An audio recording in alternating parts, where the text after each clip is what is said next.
What happens when you combine the flavors of smoke, cherry, and orange with a splash of sweetness? You get one of our new favorite cocktails, the Blood and Sand.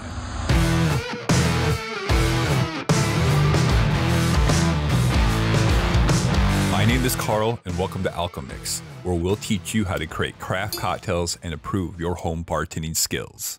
One of the biggest lessons I've learned in cocktail making is that you need to step out of your comfort zone. You have to if you want to understand new flavor profiles and ingredients. I decided to play around with scotch this week. I'm not a huge fan of scotch, and I can remember the first time I tried it.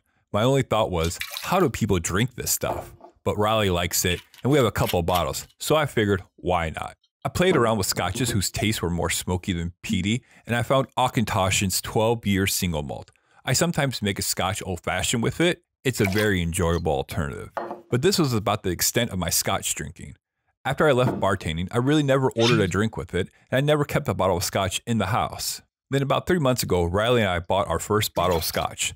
Thanks to Parks and Rec and specifically Ron Swanson, we chose Lagavulin 8-year. Still wasn't really my thing, so I bought a bottle of Auchentoshan 12-year. A few weeks ago, I watched a video on the Blood and Sand from the channel Let's Talk Drinks.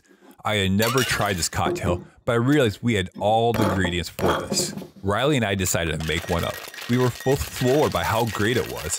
It's a well-balanced cocktail because of the orange juice and sweet vermouth. The cherry liqueur is subtle, but works well with the smoky flavor of the Auchentoshan. Do I want you to try a Blood and Sand if you've never had one?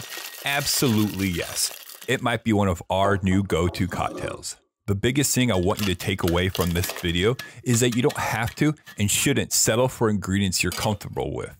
Push your palate, components, and experience as much as possible. You never know what you might be missing. Thanks for watching our recipe for Blood and Sand. We would appreciate a like and subscribe to Alchemix. Come back every Tuesday for a new recipe video. You can find more about each recipe on our website, alchemix.bar. The world is your martini glass. Shake things up.